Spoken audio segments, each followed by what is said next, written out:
All right, all right. Hey guys, welcome back to the Underground. This is Interactive Chat, volume 93. Getting really close to 100 now. 93, man. The year of Doom, Star Fox, Mega Man X. Pretty good year, if I don't say so myself. This is, of course, our mostly weekly Solo Man podcast, where we talk about everything: news, reviews, discussions, announcements, trailers, all the things PSVR2 related. What is up, you guys? My name is AJ. I have missed you. And yeah, man, so obviously this is going to be a little bit of a different show today. Obviously, the Without Parole crew is on vacation right now, taking a little bit of a break while we got some downtime. If you missed it, though, we just did our top. It was a top 25, ended up being a top 30 debate. And yeah, that was 8 hours long. So that made everybody need a vacation.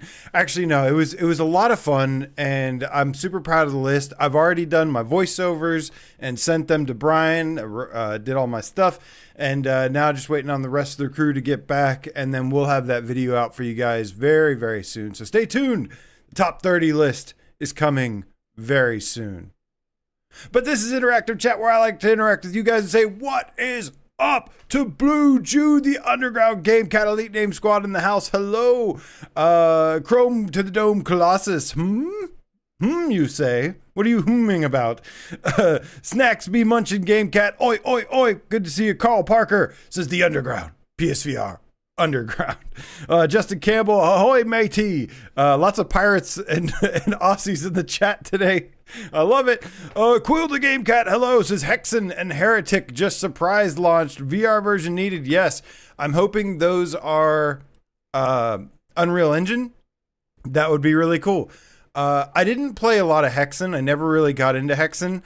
But I loved Heretic. I was a big fan of Doom, as I just mentioned not too long ago. And then after that, I discovered Heretic, which somebody was like, dude, it's like a fantasy Doom or something. I was like, okay, and I checked it out. I really, really liked it. So hopefully those get UEVR support if they're Unreal Engine, because I would love to check those out.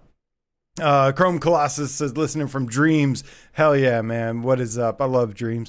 ABC3, missed you. Thank you so much. Great to see you as well. Bargle Soft, hello. Mark Smith, hello, guys. Scott, the PSVR Game Cat for Life, says, oh my gosh, hello there.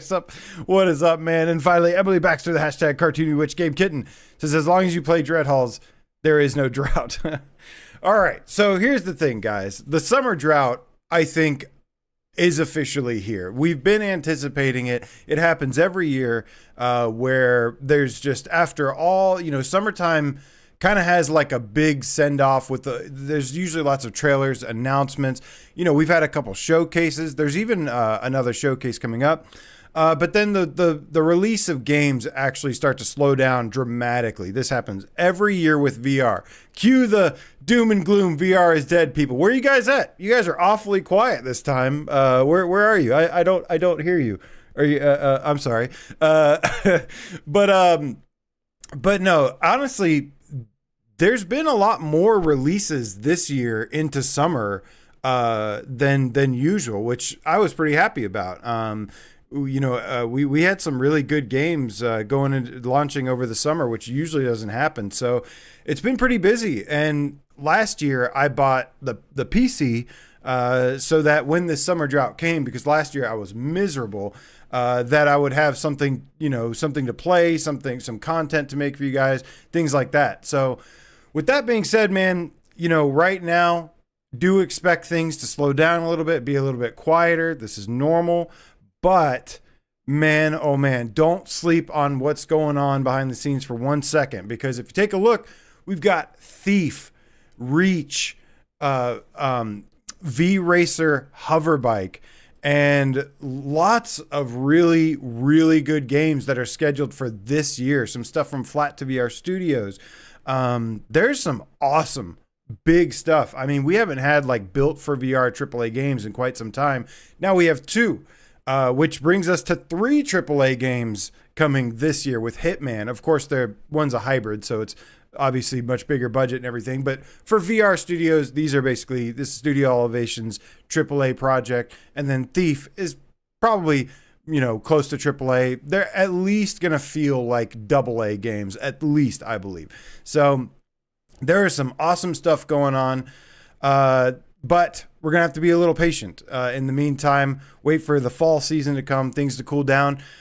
So what's the game plan, you say? Well, I've actually been working on a couple different projects and 3 videos at once. I've been working tirelessly after work every night.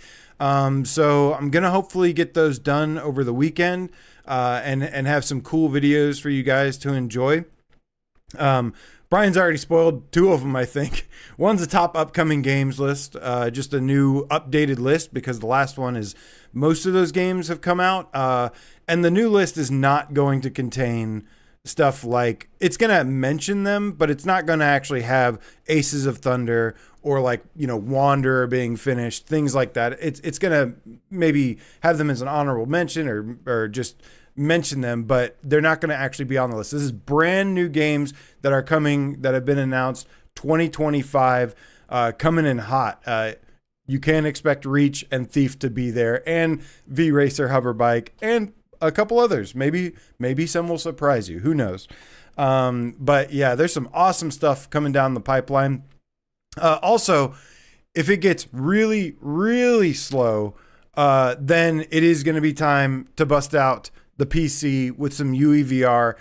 Check out some new mods, some different things. I want to make a couple tutorials again because people seem to really like those. Seem to help a lot of people. And with Windows, you do a tutorial, a how-to video, and by the next Windows update, it's outdated. So, but yeah, so might dive into some PC stuff at some point as well once it slows down. Maybe I have been wanting to live stream a preview of Aces of Thunder to let you guys see what the actual in-game like gameplay looks like from my perspective or whatever. But yeah, man. But before things could even come to a screeching halt with 0 releases, we've got an August VR Summer Showcase next week, the 12th, over with the VR Showcase channel. So that'll be fun and exciting. And then we've also got the an announcement of a game that I've been really, really looking forward to, which we are going to talk about today. And it's got some updates with this new trailer, new release date announcement that I think you're going to want to hear. Pretty good stuff. So with there not being tons of news, this is what we're going to do. We're going to do things a little bit differently. Usually when there's not a ton of news, I like to opt for a game stream, but we haven't done Gamescast in 2 weeks. And I've been just missing this format. So wanting to chill. So after we kind of go through the news, discuss some things together, we're going to open it up at the end with some interactive chat style chatting and, have you guys talk with you guys or whatever. Hell, you can even call in through Discord if you want. But yeah, man. So before we get into Black, there are some updates you might have missed that I do want to cover. So let's go ahead and get into that. But first, I also, before we really get started with the show, I do want to thank these people that go down here to patreon.com/PSVR Underground. Wow, it's been a minute. And support me on Patreon for $1 or more. Thank you so much to Scalpel Doc and oh my goodness, now I'm blanking.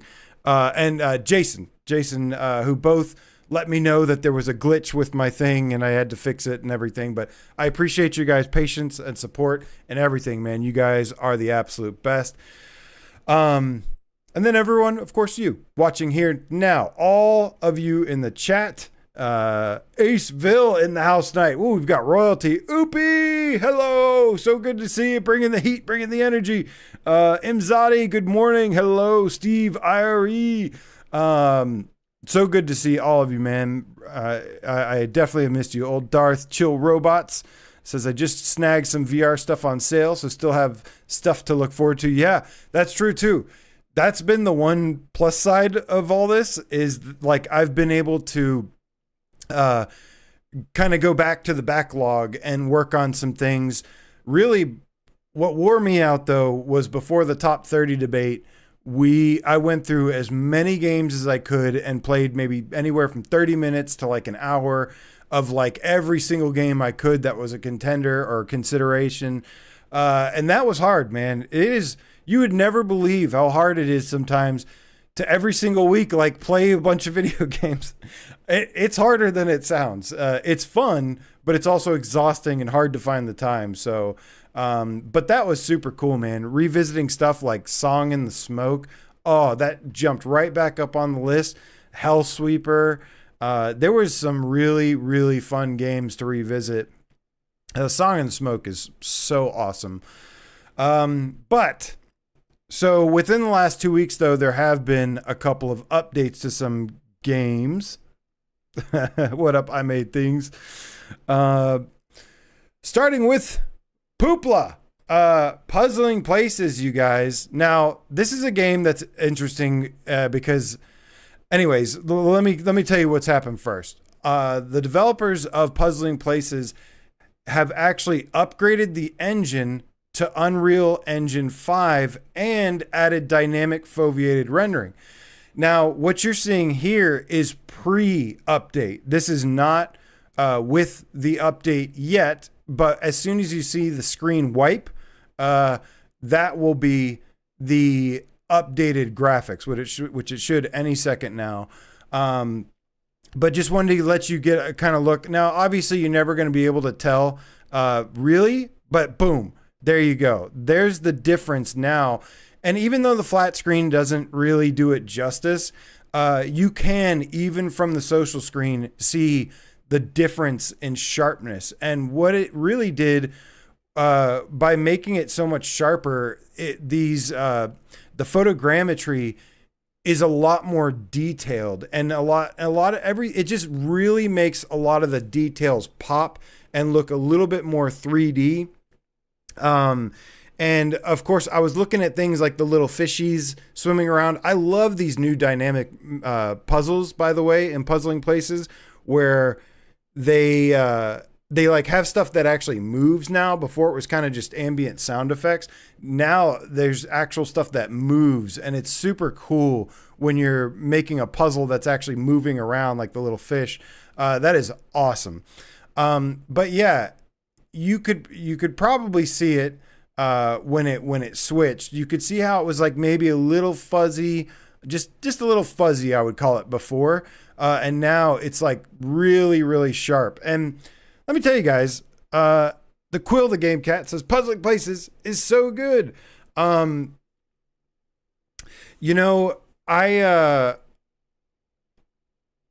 thing about Puzzling Places that was kind of interesting was that I was not really interested in playing this. Like, this is not usually my type of game, but I jumped in, and like, I wanted to keep playing, and that's the sign of a really fun game, right? A lot of VR games are like that, where sometimes you don't really feel like it, or you can really underestimate how good a game is. And then you jump in, you start playing it, and it starts clicking, and you're like, man, this is actually really, really good.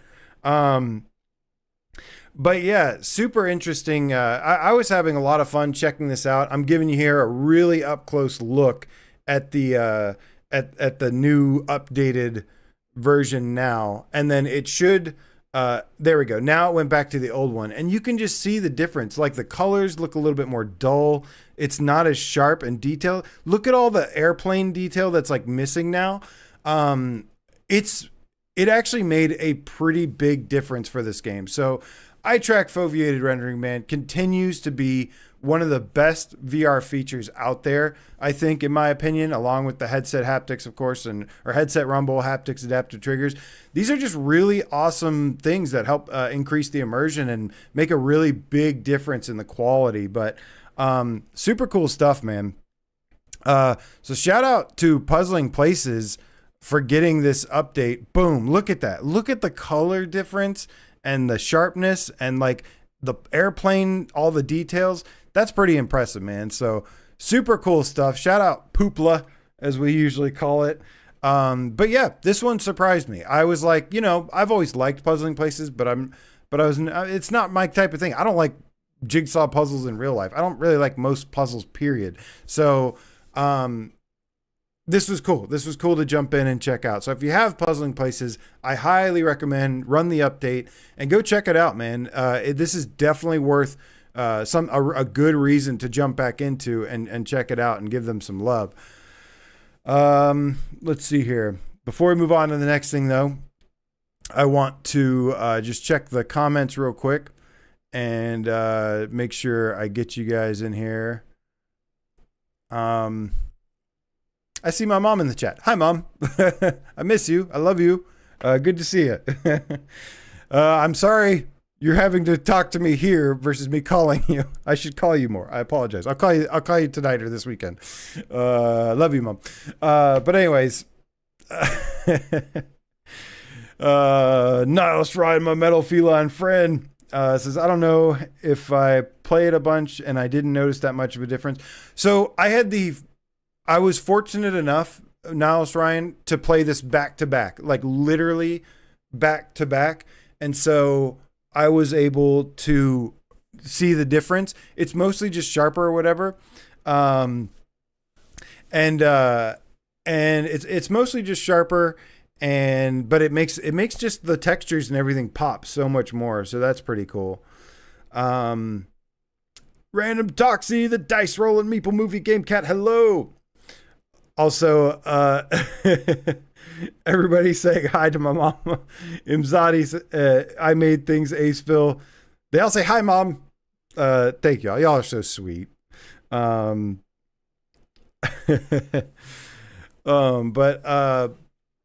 anyways, man. So, really exciting. Got a cameo appearance here. Royalty, so much royalty in the house tonight. I love it. But anyways, so yeah, man, it's definitely noticeable.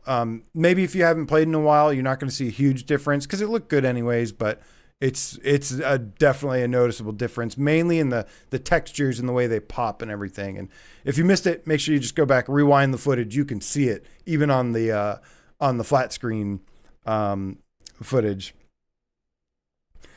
All right, but that wasn't the only game to get an update recently. Game of Thrones. Okay, also called Ghost of Tabor. Okay, so look. There's a video clip of this I'm about to show you. And let me just say, there's only one gripe about this update that I have. But Ghost of Tabor has really, really fun survival competitive shooter, PvP, PvE, PvPvE, and this actually did end up making the top 25 or top 30 list just barely.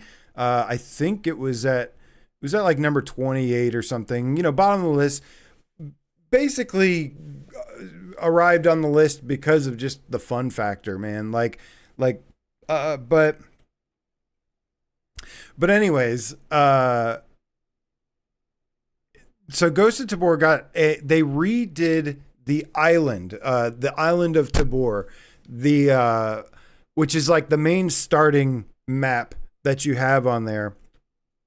And this was a pretty good map. It kind of looked like a little tropical paradise a little bit, just had a little lighthouse or whatever. And I thought it looked pretty good overall. Now they've gone and completely revamped the map itself. This isn't the Ghost of Tabor update is not a graphics update or anything. There's not enhancements like that. There's not visual enhancements. All they've basically seemed like they did was they restructured and redesigned the Island of Tabor map. Let me just say, when I roll this video, the first thing you're going to see is not going to look good.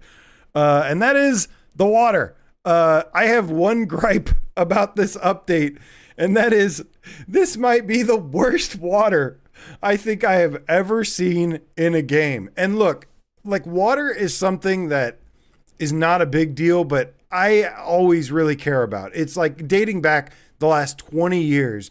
Water is something I look for when I'm judging graphics. ugh, and that the FOV, the whatever, the look of it is just, that water is rough, boy. Oh, that is, and the way the LOD, the way it's like popping in and stuff doesn't look good either. But Ghost of Tabor, man, is not really about the graphics. It's about the gameplay and the loot. That's what makes this game really, really fun. But good Lord, guys, please fix that water, because that is woof, woof. Like, that is probably some of the worst water I've ever seen, but that's okay.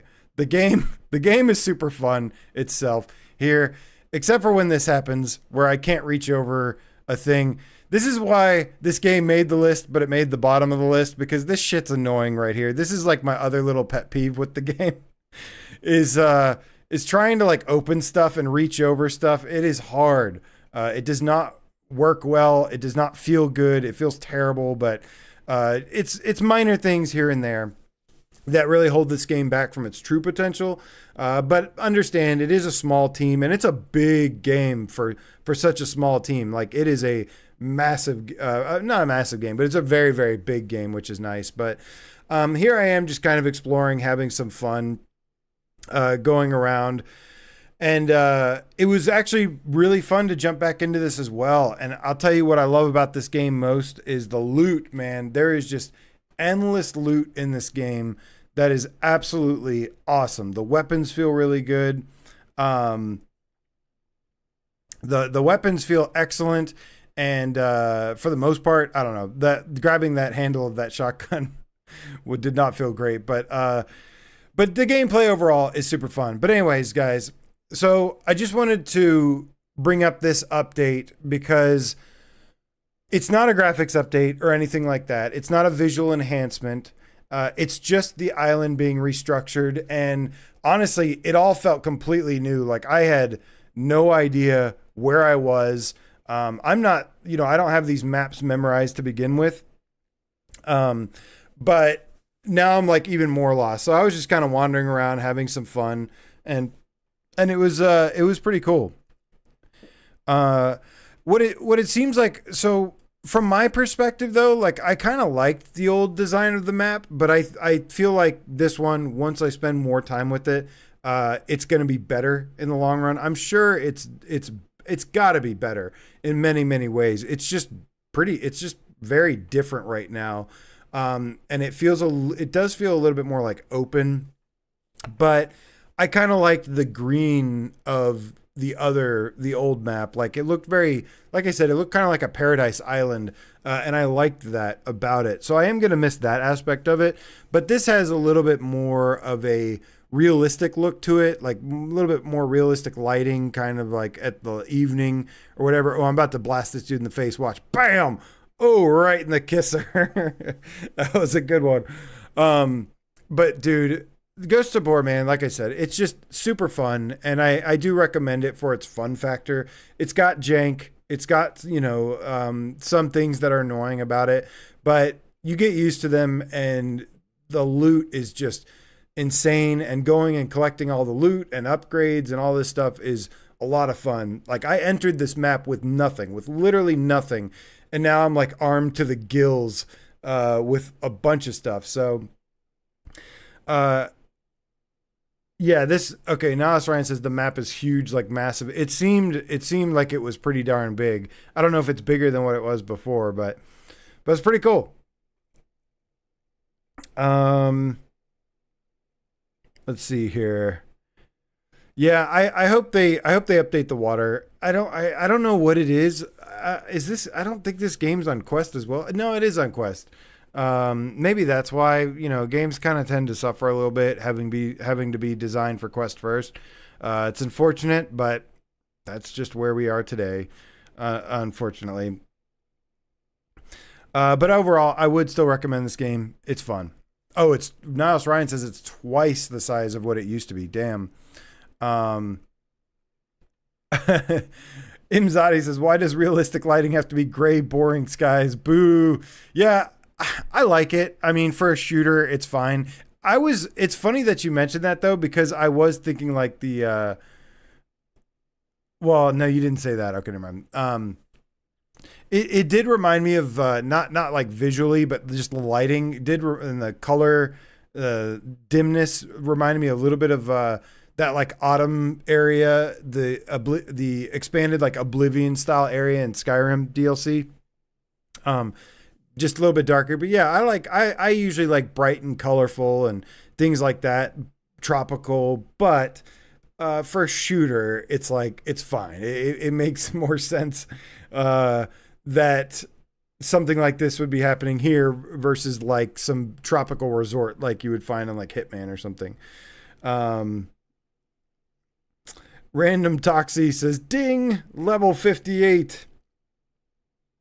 What was level 58? That's funny that you say that ding thing though, because I used to use that a lot in our old, when I played WoW for like 3 months straight. Every time somebody leveled up, we'd say ding. Let's see here. Oh yeah, I had to, that water, man. Oof, that is rough. That is really, really bad looking water. It's unfortunate. It doesn't even, it looks like NES graphics. I'm sorry, devs, but the water looks like an NES game. It looks, and it like blurs out. It's like, what year is this? This looks like a great VR game for 1984. Game is fun though. I'm giving the water lots of shit because I really care about water, but it's fine. It's still fun, I promise. All right. So two times as big as the original. That's pretty big because that level was already huge. So, but yeah, man, I was having lots of fun with this. Mzadi says, who said sewage water? Now I can't unsee it. Random Toxie, hell yeah, man. Welcome to level 58. Holy shit, you're like a master. The master. I bow to you, sir. That is awesome, man. Steve Irie says, did Into the Radius get made for Quest first? I think Into the Radius was made on PC first, and then came to Quest, and then came to PSVR2 after. Into the Radius looks really, really good. Definitely, not as detailed or as, graphically impressive as some other games, but it's got a great art style and atmosphere, and it excels in other things. Plus, it has its moments where it does actually look pretty good as well. All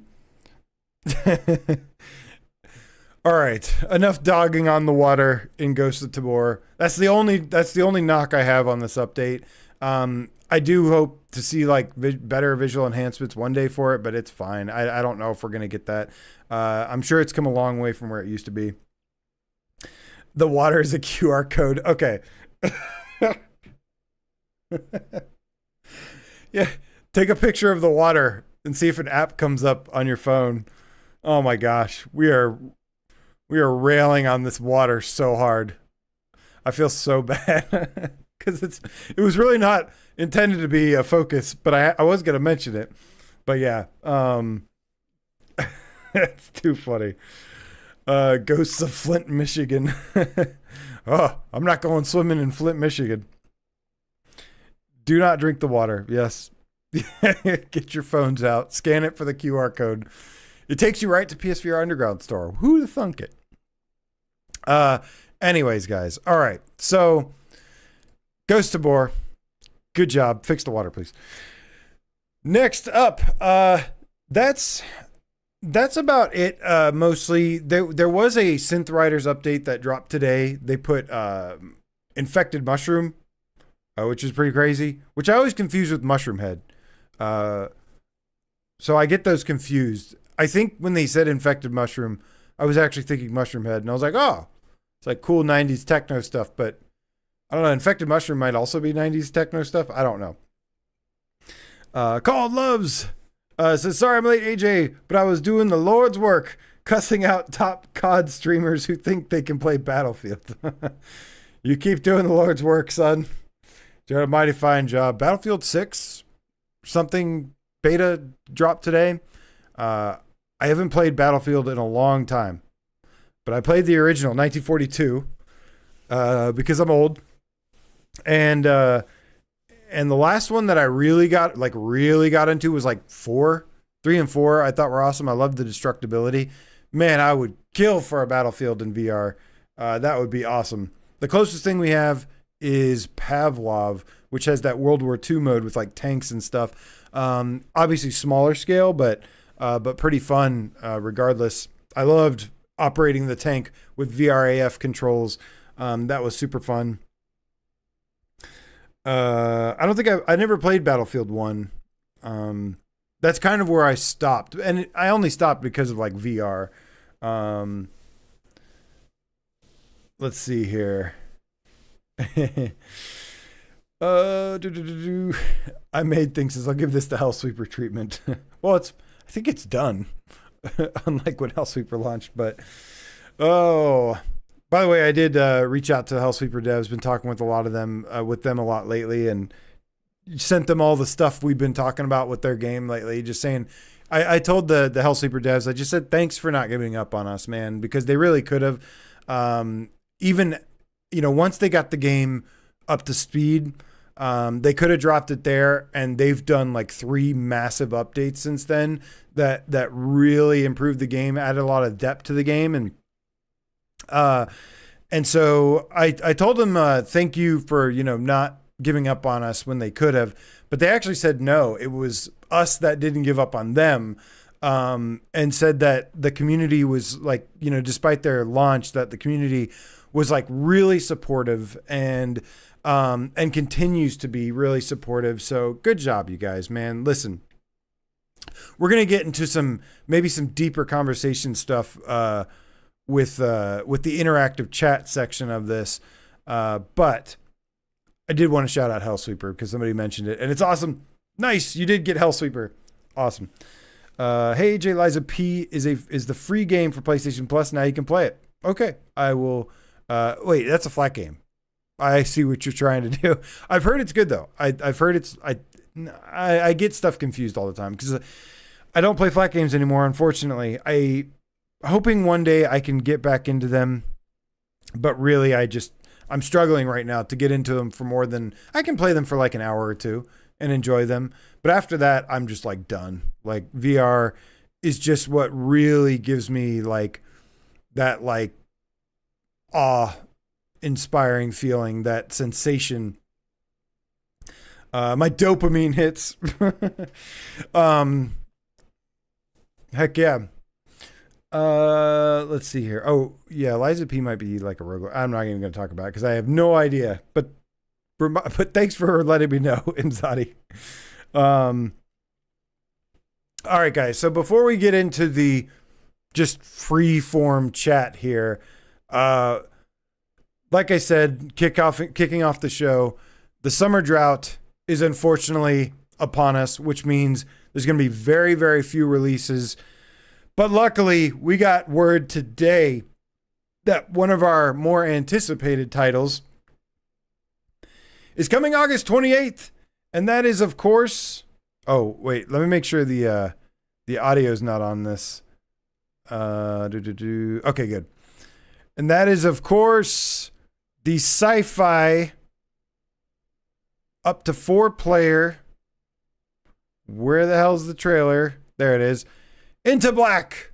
So Into Black has an official release date of August 28th. So we got to wait till the end of the month. We still got a while to go, 21 days. But this is actually one I've been kind of looking forward to because it looked pretty cool. And I'll be honest with you, like, as excited as I was, I have been kind of a little cautious about this one just because it did come from Quest first and everything. But the exciting part about this, guys, is that they have announced not only the release date, but they dropped a brand new trailer with new footage. And this game now has some awesome PSVR2 enhancements. So while it may have still some limitations in scope and design and art style, you can tell it's a little cartoony looking ish. Usually with sci-fi, I dig more like realistic looking stuff for immersion. But that being said, this game, I really don't know much about it, but it seems pretty awesome. I'm trying to I'm trying to keep an open mind, and the thing is that not every game that does well on Quest or is well received on Quest means it's going to be awesome on PSVR2, but this game did get raving reviews. I mean, overwhelmingly positive stuff everywhere pretty much, or at least on the Quest side of things. And with these enhancements, the reason I blew up this trailer is because look at this, man. I mean, for a Quest enhanced game, this looks awesome. Maybe it's not completely Quest enhanced. Yeah, I guess so, because it came to Quest first. Now it's coming to PSVR2 and Steam. So it's been enhanced for those versions. So, I think this trailer, this is the first time we've seen a trailer of the updated version, I believe. And holy crap, it looks so much better. And let me tell you what they have added with this. With Into Black coming August 28th, they have enhanced it with remastered environments with enhanced water, flora, fauna, geometry, textures, and more. There's now dynamic shadows. Bad Robo, you better be in the chat somewhere. Where's somebody page Bad Robo and tell him it now has dynamic shadows, because he loves that shit, which I do too. But I don't expect many games to have it, because that is usually a graphics hog. 90 hertz. It's got 90 native on PS5, on base PS5. But hey, everybody out there with a PS5 Pro, 120 hertz PS5 Pro support. So if you have a PS5 Pro, congratulations. You get you get some more frames. It's got eye-tracked foveated rendering, and then lastly, headset rumble and haptics and adaptive triggers. So pretty cool stuff, man. Definitely no slouch when it comes to the effort that they put into this port. This is not going to be a straight port. If Resist is anything to go by, again, that was a game that had limitations in scope and graphics due to being a Quest game first, but they enhanced it for PSVR 2, and it looked pretty nice overall. This one looks better than Resist, personally, just with all the stuff going on, with the different environments, lots of different things here. So now Ryan says, Binary Mill, bring the heat. Yeah, literally, there's like a lava. Imzadi says, I like the look of it. Game Catch Chicago says the game looks stylish, kind of like Metroid. Yeah, I could see that. Aceville, this is the Resist devs. That is correct. Pentagram Hellcat says, Into Black is how I want the on-ground stuff in No Man's Sky. Let's see here.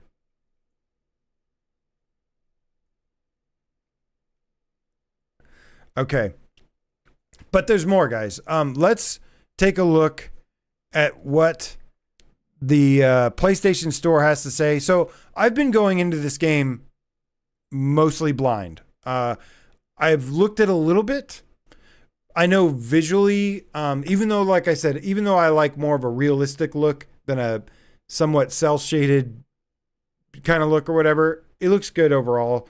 I'll wait to judge it in the headset and everything and how it plays, and then but yeah, take Farpoint from last gen, almost 10 years ago, and then compare it to this, and it's like, yeah, with things being designed for Quest first, it definitely feels like we've taken a step back in the graphics department, which is not helping the VR scene very much. But I do think the enhancements look pretty good, and some games it makes a huge difference. Star Wars, Tales from the Galaxy's Edge, like hardly even looked like a Quest game. It actually looked really, really impressive. Okay, but let's take a look at some of the features that this has to offer. I'm sticking to the store description because don't want too many spoilers or anything. A lone wanderer on the edge of space, a mystery as old as the universe itself, and one little robot who just wants to make the tea. Aw. Into Black is a first-person action adventure that takes you into the depths of a mysterious alien planet. Explore the endless darkness, mine valuable resources, and fight off alien beasts as you try to repair your ship and escape. The ultimate Into Black experience, says enhanced for PlayStation VR2. Well, we already went through these.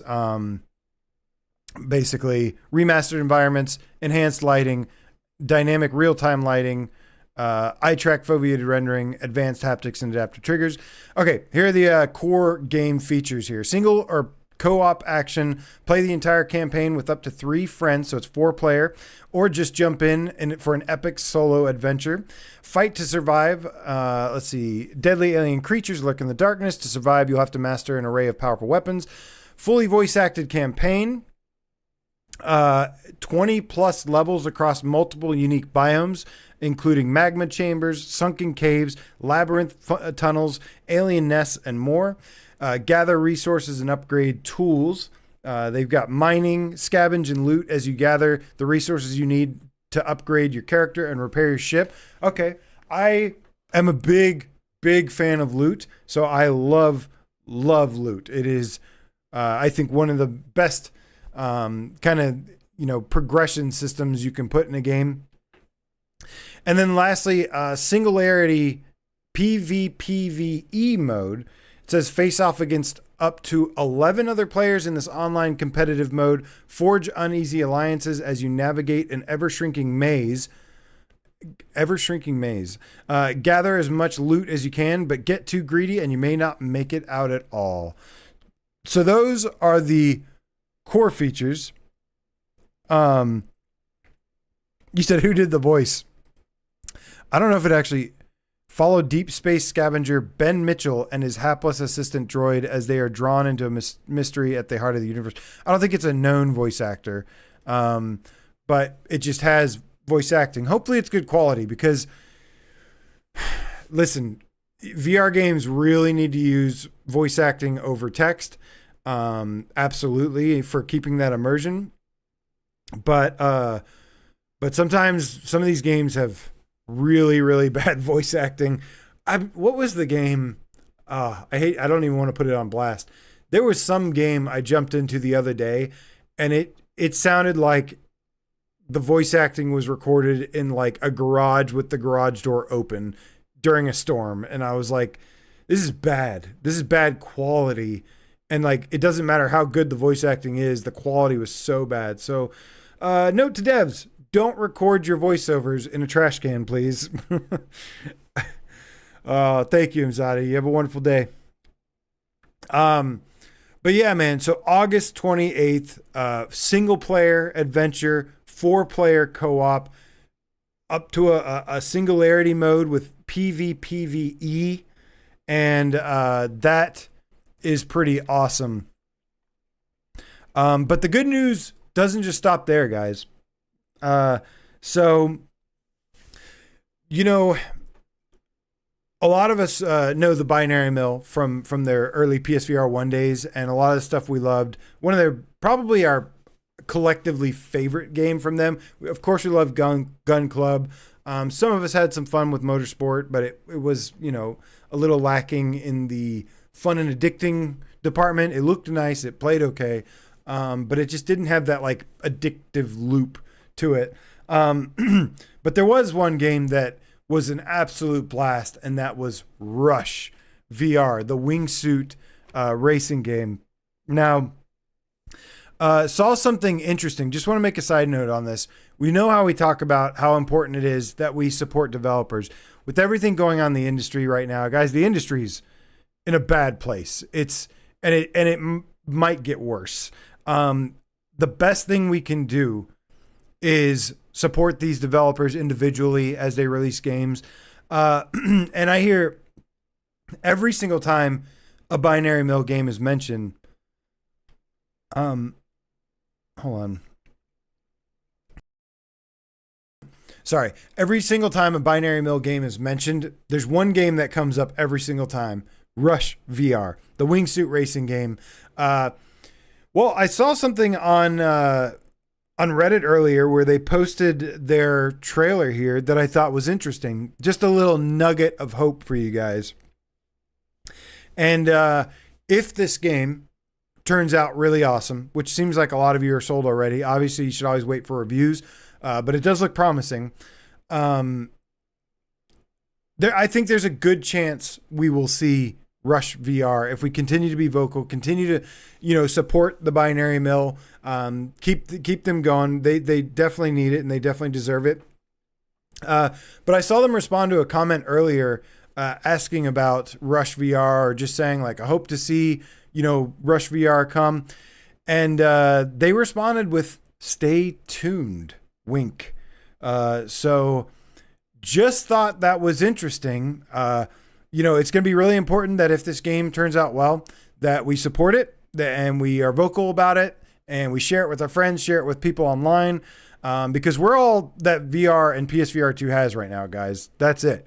If there's not us, there's literally nothing. It's dead. Without us, it dies. I assure you. Trust me. And I mean like the community, like not just like us here right now. We need a lot more people. But so there's hope that we might actually get Rush VR as well, which is the good news on top of the good news that this looks awesome with awesome PSVR2 enhancements. This is also looking like my type of game. The closest thing it resembles to me is like that Deep Rock Galactic game.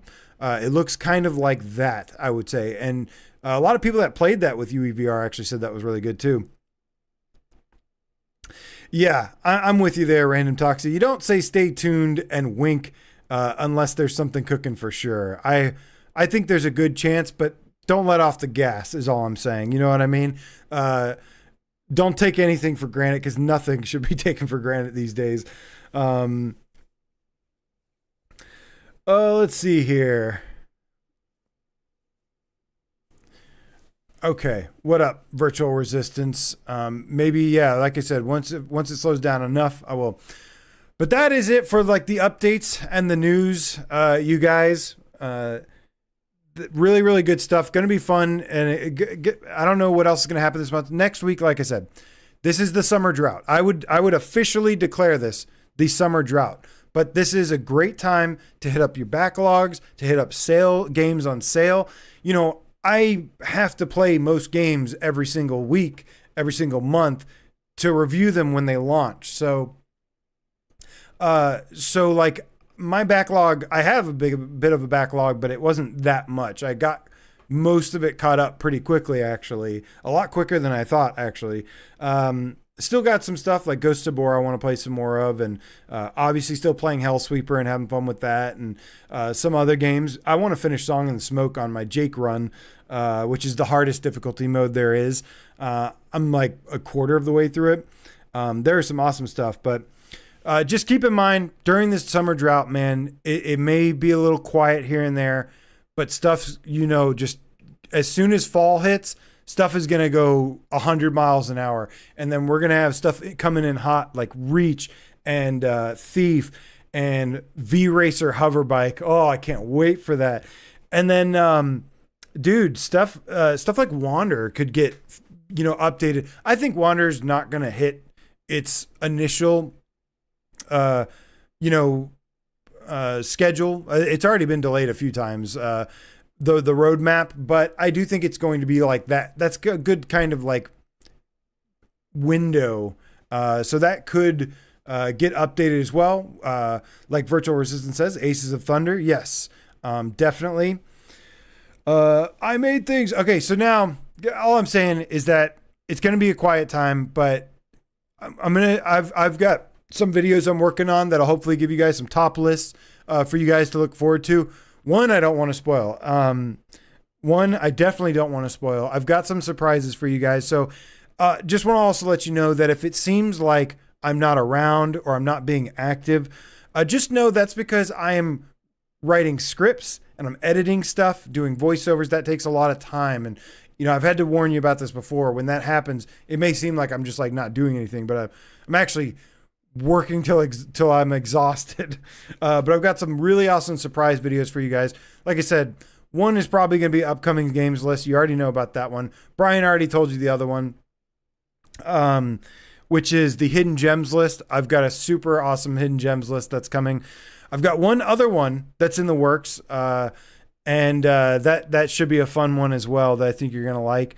And then I've got tons of other ideas. I'm working really, really hard on some things. So, but now, with that being said, now let's get to just some fun. Let's kick back and chill for a minute, man. I want to, anything you guys want to talk about or cover, any topics, feel free to bring up. I'm going to be checking the comments as well. But yeah, let's have a little bit. I'm doing something a little bit different this time because it is a little bit of a slower news week, although we've already almost hit our hour.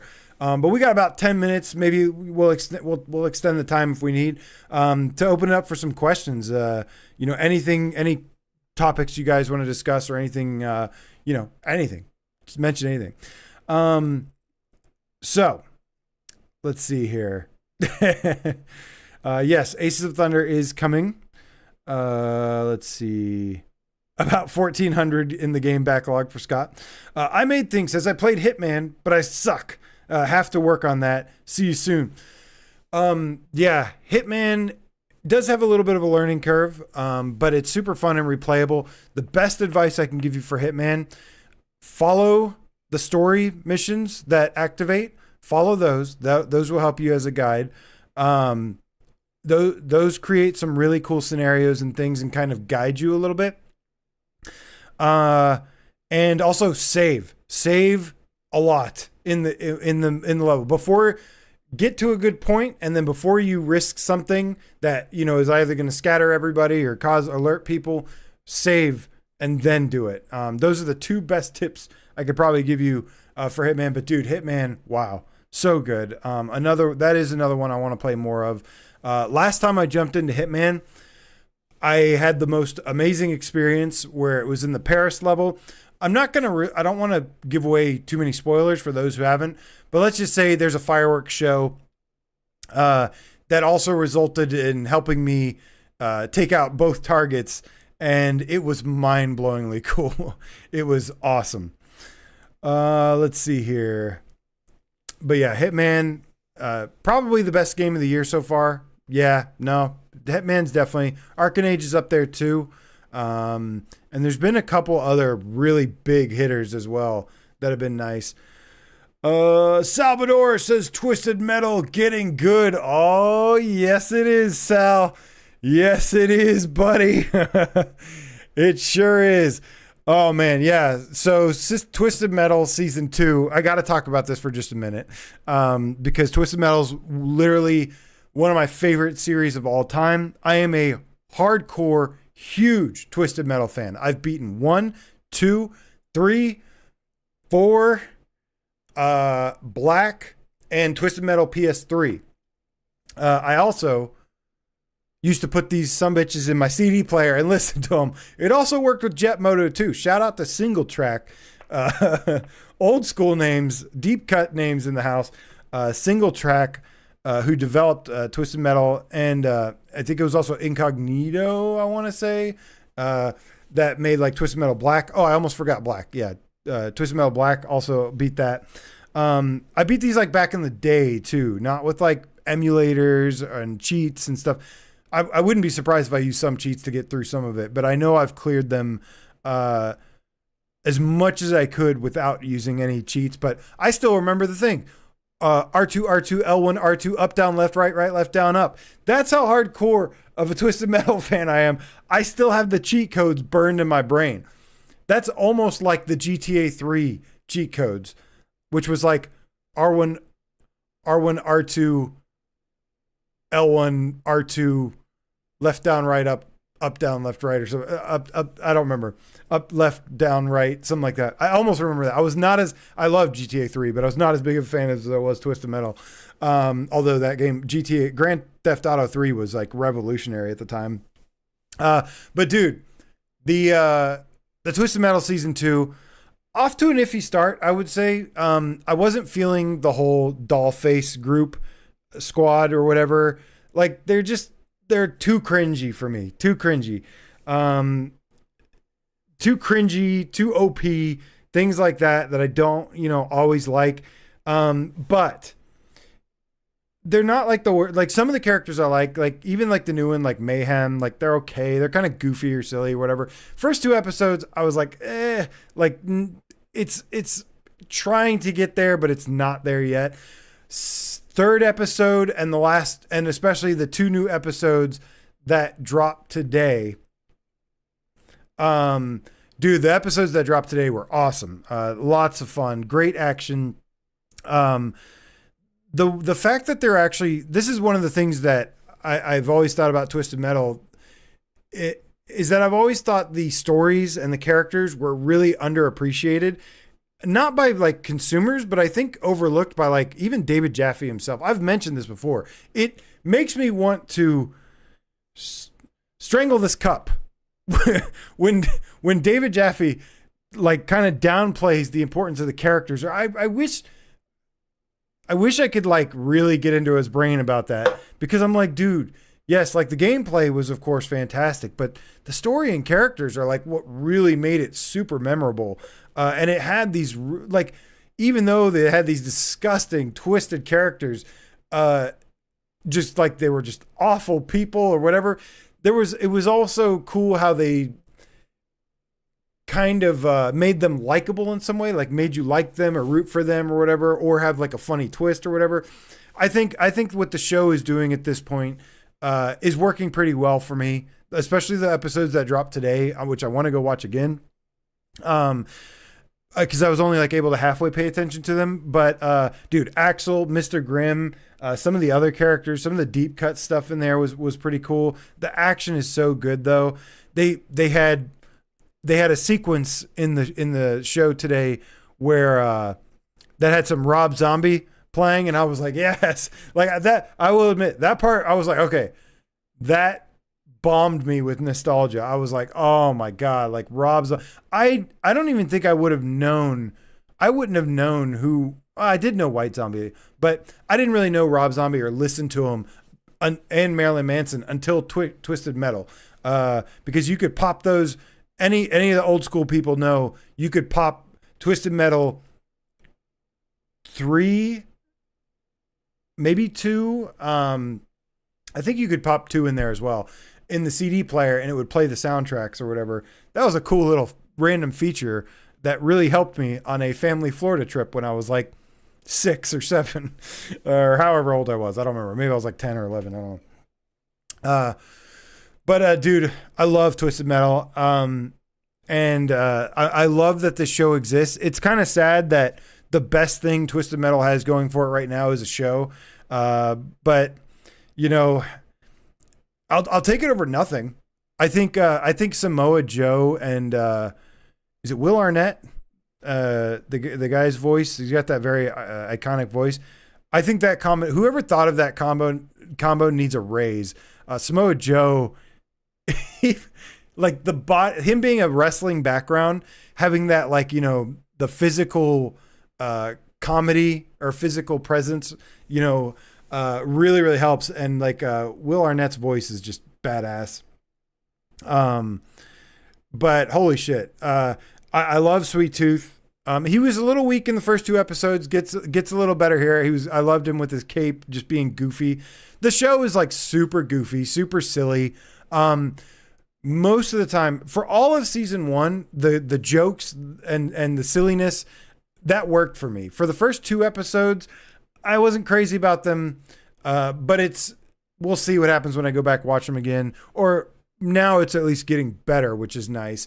But dude, there's so many, like the setups with some of the jokes in the first season, like Agent Stone, and he's like, and it's just these little things where where he's like, they're like, you and your lover here, and there's like, she's my sister, we have the same mother, and he's like, I know what a mother is, or I know what a sister is. And then like later on, he's talking to Carl and Jamie, the other police outlaws, kind of driving that thumper vehicle, and he's like, I need you to work harder than you would checking your lover here for lice. And Carl's like, He's like, it's my sister, sir. We have the same. And he's like, I know what a sister is. I don't know why that makes me laugh so hard. Or when John Doe, he gets struck by the Watson storm, and he's crawling through the drive-through window and falls down, and he's like, "Oh, I fell on my burn." There's so many little lines. Like they're the stupidest little lines, but they make me laugh so hard for some reason. Harold, man, like when Sweet Tooth and Stu, I like the mouthfeel of that Stu. When Harold and Sweet Tooth and Stu come out of the Black Rock Asylum, which was a great scene as well. I loved the whole first season, man. Everything about it. I was kind of with everybody in the first time watching it, where I was like, I'm not sure. Like, it just barely made it by. But going back and watching it, I'm like, dude, this first season rocks. Like, there are so many cool things. Old Darth says, AJ, you are easily amused. Maybe. I don't know. Listen, most comedies, like, I don't find very funny, but I love how Twisted Metal works as a dark comedy, a really sick and twisted dark comedy. And I actually like it. It surprises me because it blends the sick and twisted stuff with actual some like emotion stuff, like Granny Dread. When Granny Dread goes or whatever, like it actually hit me in the feels a little bit. I was really surprised. Like, and I think that's the I don't know. There's a nice balance to it with the way that it balances that dark comedy, and then like it'll actually have something that's like kind of meaningful. And it's like, oh, like that's actually kind of sweet. Oh my gosh, man. And there's just I think the first season is just so many cool moments and things. And I remember the first time watching the first season where I was like, I don't really care about anything except the combat. Like I just want the combat.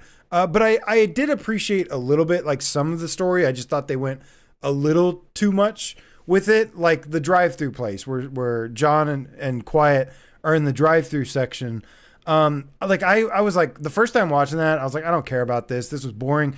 When I went back, I was like, this is actually like one of the episodes I look forward to the most, because it's actually like character driven, and there's something here that's more than just, action. It's like there's actual story and characters, which is nice. But yeah, I don't know. As a huge Twisted Metal fan, the first season definitely worked for me. By the end of it, I was like jumping up. I was like, ah, but going back, I actually enjoyed it more. So if you watched it the first time, maybe didn't care for it too much, I would recommend maybe giving it a second try. You might be surprised, man. Second season, yeah. First episodes, like the characters are just so cringy for me, but then they all started dying really fast, and then it got better. So that helped. But we'll see. I do love Mr. Grimm, and I do love Axel. Axel, some of his jokes didn't land for me. Some of the jokes in the second season kind of miss for me, but yeah. There is some shit that's really funny, like Axel drinking gasoline, and he's like this like tortured soul. It'll be interesting to see how they do all the story stuff though, or like who wins the tournament. Oh, sorry. What did I spoil? I'm sorry. Go watch it, man. That was a week ago. You've had a week. I know, unless you're like waiting for the whole thing. Okay, I won't mention anything else like that. Okay, Prozac says Twisted Metal 2 did have the soundtrack. I thought so. And it also, what's funny, the reason I mentioned single track is because Jet Moto. You could also put Jet Moto, and they actually had like one or two of the same songs, because I also love Jet Moto. It was my first PlayStation game I ever bought, because it was the only one I could afford, and it looked cool. And I wanted Twisted Metal 3, but I couldn't afford Twisted Metal 3. I think it was like $40 when it launched or something. But I could afford Jet Moto, which was on sale for $20. Oh, people dying? Oh, I said people. I said random people. Okay. They're like background characters. They don't matter. And they suck anyways. Don't worry about that. I didn't say anybody specific. I didn't mention anybody specific dying. I don't even think there is anybody to like spoil. Awesome Tatum says, it all comes back to Jet Moto. It sure does. Especially with some V-Racer hover bike, baby. Woo!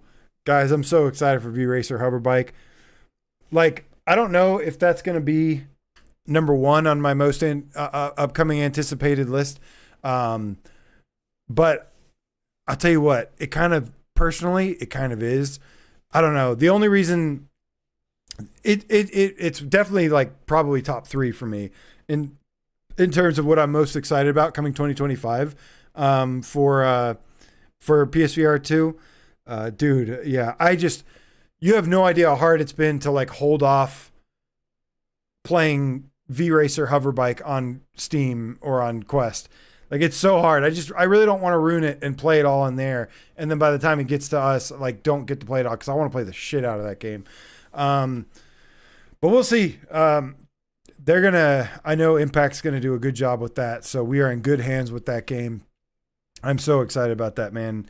Old Darth's number 1 is Thief. Says, God, I hope it's good. I think it will be good. Old Darth. I think there's a very low chance that Thief ends up being bad. I think Vertigo Games has been doing this for too long, overseeing this. Is it Maze Theory? Unless they just completely shit the bed, which is possible. I mean, what's the last game they made? I don't remember, but I think it was that mixed reality game, which doesn't really count. But Maze Theory hasn't really. I don't know. I feel like with the right supervision, doesn't matter. This game will be good. But yeah, I think at least a 7 out of 10 for Thief, but I'm expecting it to be more of a mid to upper 8s kind of game. Similar to like Metro. Like I feel like it's going to be like another, but the stealth, oh man, stealth in VR is so much fun. And there's lots of VRAF mechanics. Obviously probably going to be the scope is going to be a bit smaller, but it should still be really, really fun. Old Dart says, my first PlayStation game was Wipeout. Yes. A launch title, and a, PlayStation exclusive to this day. Good stuff. Bitmap, he says, Loaded on PS1 was good. I liked playing a demo of Loaded, but to be honest with you, I always thought Loaded was kind of overrated, man. I mean, that's maybe a bit much because I don't think many people really talked about Loaded that much. It was just I think it was a good seller because I believe it was maybe a launch game. I remember it was one of the more popular early on titles. It had a very standout art design and cover art and everything that really caught your attention. It was like top down shooter, like you would see from a Housemarque game these days, not these days, but 10 years ago, what's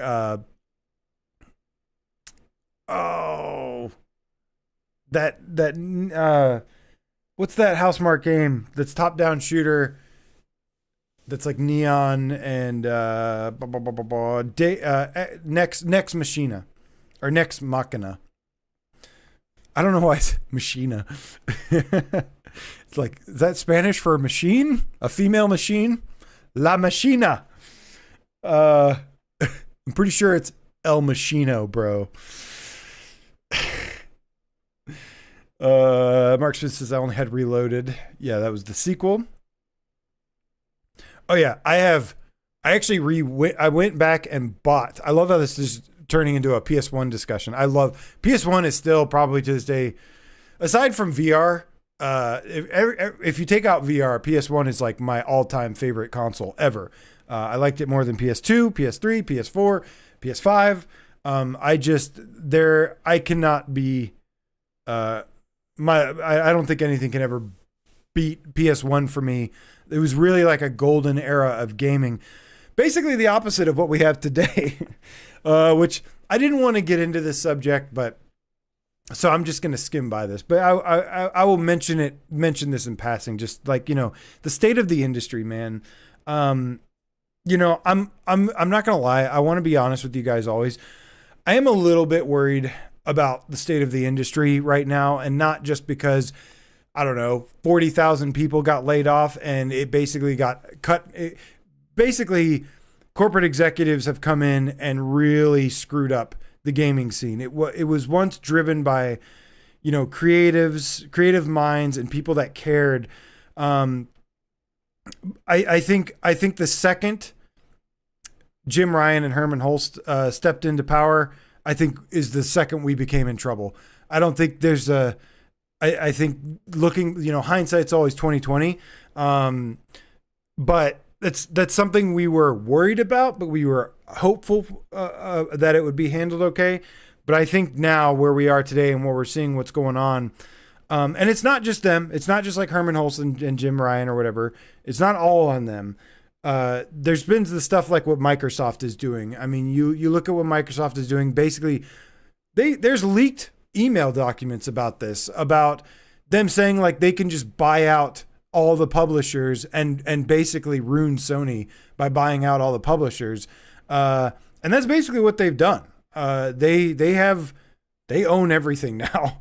All the biggest, big hitter stuff, publishers, they own it all. And luckily they're putting it on PlayStation, but it doesn't matter when it's owned by Microsoft. I mean, listen, Microsoft has a lot of great technology things, great, obviously their computers, so many quality things that they have, but managing game studios is probably one of their worst things on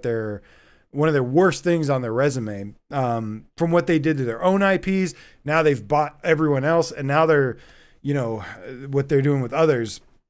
But I still have hope that it's the studios, man. I feel like this era of gaming is all about the studios now. That's who we need to support. And to be honest with you, with like PSVR2 and the state of it, like I said, I think PSVR2 was in trouble. Obviously, it was in development. I think it was in trouble the moment like Jim Ryan and Herman Hulst took over from the PlayStation standpoint. What made it even worse, though, was, of course, Palmer Luckey selling Oculus to Meta. Listen, man, you can't. If there's one thing like we've seen in the entertainment industry, is like you can't just throw money at things. Like there's creative arts are driven by creative and artistic people, not business decisions and things. It does not end well. Look at the music industry, look at the movie industry. Unfortunately, I think this has come to the game industry now, but the good thing here is we still do have it's a big setback. Just think of it as like a giant setback. We're basically starting from scratch again.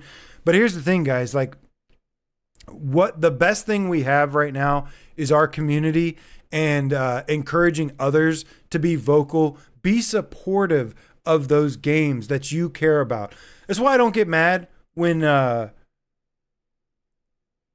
Game Gato, jumps up and down about like 90s extreme skiing multiplayer, whatever. It's like, I'm not completely sold on the whole situation there, but I know what it's like, and I appreciate, fighting for a game like that. I do it a lot. In fact, the reason I started this channel was because of a little game called Curses and Chaos, that was by the people that made the Shredder's Revenge game and that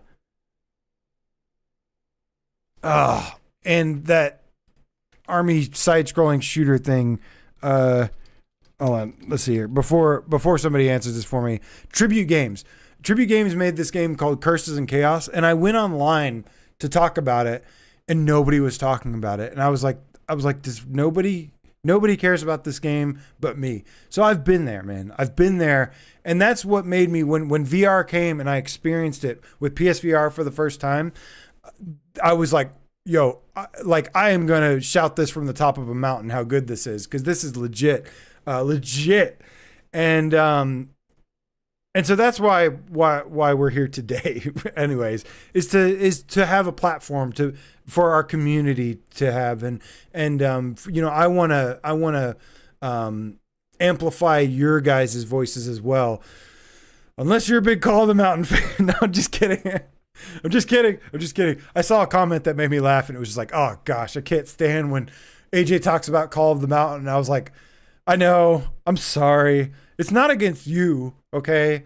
It's just like, you know, and like if you like it, it's fine. It's just I have my things about it. Uh Niles writes this, or when I jump up and down about Cube. Cube is awesome, man, but where the hell is that multiplayer thing? Just let me why does it take this developer so many years to do anything with this game? Cube is awesome. It needs a multiplayer mode. I don't know what he's planning, but it needs the multiplayer. It would sell 3 times as much with multiplayer. Yeah, I agree. Later levels in Call of the Mountain, definitely good. The last, hour maybe or two, they're pretty good. But I hate the amount of climbing, and I hate the combat system. I do not like the ring. I think it's the most anti-immersive thing you could possibly do for that game. Pentagram Hellcat. Yes, I guess this is turning into an origin story. Well, I guess it started with Twisted Metal. It's how we went down this path, and yeah, I mean, PS1. I've been a PlayStation gamer since PS1.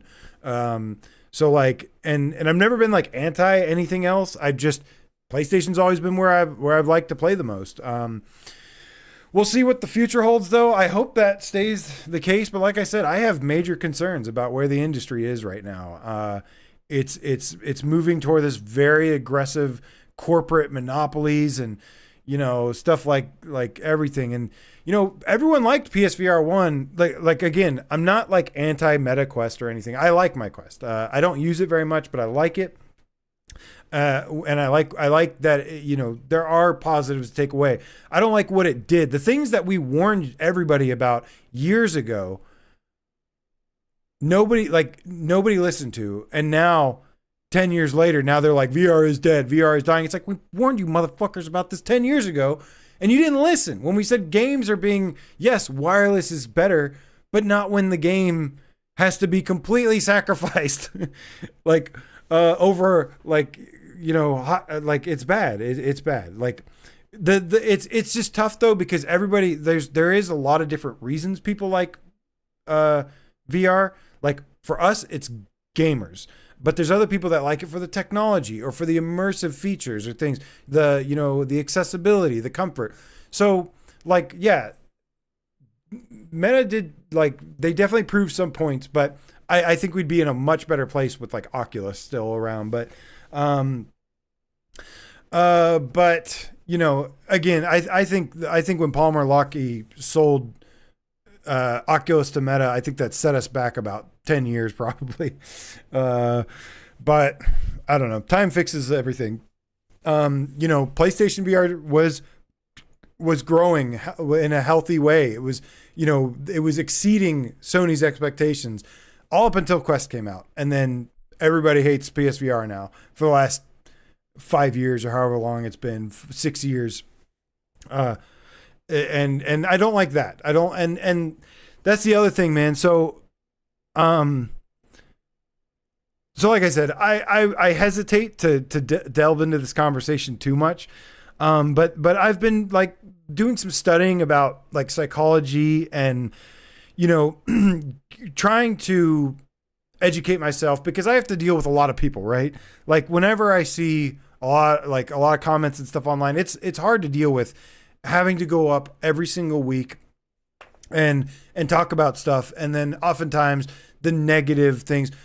Here's the warning signs, like studying some psychology stuff and kind of like studying what's been kind of happening to us as a culture, has been interesting to me. And what I've definitely noticed is, and with the rise of AI, we have to be even more aware of this stuff now, because the internet trolls that existed online before, they have been basically become 10 times more powerful with AI tools, or people with bad, toxic practices, things like that.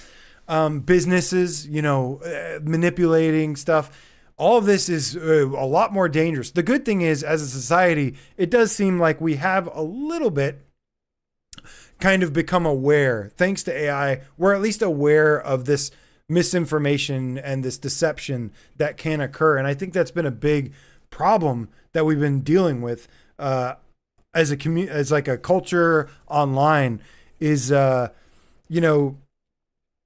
this sensationalism. It starts with, this is why I rag on a lot of YouTubers that rely on sensationalism rather than depth or creativity.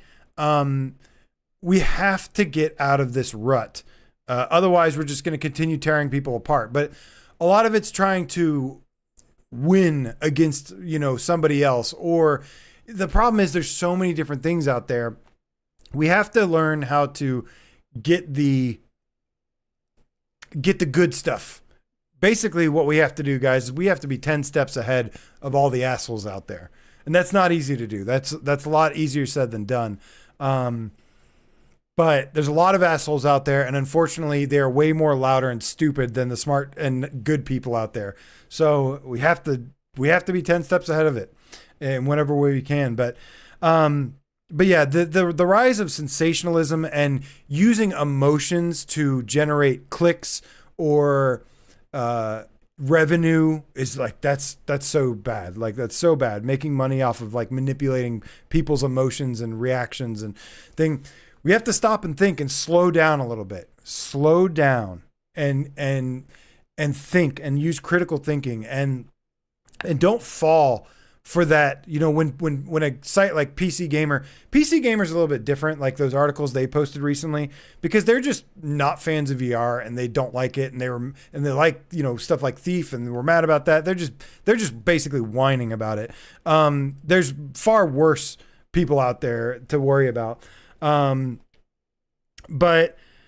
when, like, you got to be really careful about this reactionary content stuff, because especially content creators, and it started with journalism, like IGN and then Push Square, and then, all these other people, they love to just play with something that makes people emotionally erupt and then go click on the article and say, no, you're wrong, or whatever, or react to it. It's all a mind game to generate money, which is sick. It's kind of dystopian, actually. But yeah, I just, I wanted to bring it up. I want to have a deeper conversation on this. This is not the place where I'd expect to have this conversation, but it is something I've been looking into and reading into to figure out, how do we fight this, man? Like, how do we fight this clickbait, the sensationalism, just misinformation, especially. It doesn't matter who's right anymore. It just matters who's the loudest and says it first. People can say anything now and people will believe it before doing the research or whatever. At least people are starting to become a little bit aware, which is nice. It's kind of annoying because, let's say on social media, like X, for example, anything you'll see is just like, Grok, is this true? And it's just like, fuck. But at least this is the one positive thing from like AI, I guess, that, well, there's many positives, but AI, if used responsibly and used for good, it can do good. The problem is there's a lot of bad people out there. And they're going to be using it for bad constantly. And so it's just going to have to make, like I said, we have to be smarter. We have to be better and educate others as best as we can. Educate the youth and educate our establishments, our institutions, as to how to deal with it more. AI should exist, but it should exist within a responsible thing. What I like about where like ChatGPT right now is like, it's just like an advanced Google. So funny story. I just used AI for the first time ever, or ChatGPT. I know it's been out for like 2 years and I'm like the last person to use it. But I used it for the first time just to see what it was, just to inform myself. And I could see it being a very useful tool. It's basically like brings a lot of, like, when the internet was created, and Google search engine was created, you have all this access to, information, right? It makes it really fast and better way to find information easier. What AI does is, at least with ChatGPT, it just straight up just, you talk to it and it just gives you the information instantly. And it says, it can be incorrect, of course, but I think it is a pretty interesting tool. I'm a big tech guy, so like I do think technology like this is really cool. But I also think this is the thing is that we are just now becoming aware of ourselves as a culture and the way we interact with each other online. Like cyberbullying and stuff has increased like by like 500,000%. But I think we're starting to get better. But right before we could even really master that, now we have something even more advanced in AI. So strap in, folks. It's going to be a wild ride. It's an interesting time, but we really have to educate ourselves, educate our youth and on these things, to use them responsibly, use them in a good way. Otherwise, we'll destroy ourselves. And we don't want to do that. Most of us don't want to do that. I certainly don't want that to happen. I got way too many good games to play and movies to see and places to hike and places to travel to. And yeah, there's a lot I still got to do before we go full Terminator, Skynet. But yeah, it has been interesting, kind of researching that stuff a little bit, and it's been cool. It's been cool to dive into, and like I said, I really want to figure out. The other thing that I will say is the other thing that we got to be careful of, guys, is, and this is something that I've seen some people mention in the past couple of years, but they are ringing the proper bell here, is the correlation between social media and doom scrolling and dopamine hits. Basically, when you get this feeling of satisfaction, your body releases these chemicals, the dopamine, and it gives you a good feeling. It's like, oh, you're being rewarded. It's why I've liked challenging games in the past. But with all this evolution of technology, we have become dopamine addicts like crazy. This is something else that we need to slow down, dial back. This is another thing. This is another thing that the sensationalism, because I call it that. I want to call it journalism, but that's basically dead at this point, because it got killed by sensationalism. People were able to get more success by manipulating people's emotions and reactions, and so that's why actual boring but factual information is dying. But there's a better way. There's a way to do this, man. There's a way to do this. And yeah, you just have to be careful. I myself have fallen victim to this. For the last probably 10 years have fallen victim to this ever since I started, enjoying my passions online, which I didn't do until like the last 10 years ago, 11 years ago. I used to do everything with my friends or by myself and, stuff like that. But I fell victim to this as well, where I react poorly to negativity or people saying, things that I strongly disagree with, or using misinformation, misleading things. Like I've reacted poorly to that as well, because I fall for it, man. And it's just something we need to get better at. Oh, anyways, wow. But yeah, man, like I said, so just be aware of these things like dopamine addiction and sensationalism. Really call out anybody that is being misleading or whatever. Call them out. Or call them out, make them aware of it or something. Like if I ever did that, I'd give you full permission to give me shit about it. Sometimes you get trapped up in the moment. Now remember to forgive as well. There's a balance here. Life is all about balance, man. Everything is a balancing act. So, you don't just go attack people randomly. You can do it a smart way. And if you don't know how to confront it, I don't know. Maybe ask ChatGPT, how do you react to this or address this in a good way, and get some tips. Don't let it take over your life or whatever, but use it as a tool to help you answer difficult questions and difficult situations. My session with ChatGPT was pretty pretty amusing to me actually, because and I was actually very surprised and rather impressed actually by some of the answers it was giving to me. And it was agreeing with me on many things. Like, no, it was saying like, no, you are right. Like there is a problem with online culture, and sensationalism, and it's bad. It's not good for us. It's not how we are, basically how technology has far surpassed our evolution, and we are still playing catch up. And it's just going to keep going. Technology evolves rapidly. We as a race and civilization, as a different cultures, like we evolve a lot slower than technology does, and that's where these problems are starting to occur. It's been interesting to research though, and I have a lot more research. Izzard says good journalism is out there. It's just harder to find. Yeah. For gaming journalism, especially PlayStation related, I love the Sacred Symbols podcast. Those guys are a lot of fun to listen to and watch, and they just do their own thing. And it shows that, look, that's what a lot of people don't realize is like you can have a better legacy and you can be successful by doing things the right way. It's the harder, longer path, but it's the better more rewarding path, versus just otherwise you're just going to be known as clickbait or whatever for the rest of your life. You don't want that. AJ or Ace Gamer Cat says dopamine is why AJ loves loot. Yes. Yeah. I did a lot of research on like the dopamine, the effects of that. And I mean, I did that a while ago, but I kind of revisited it with this, with some new research, new stuff I've been looking into.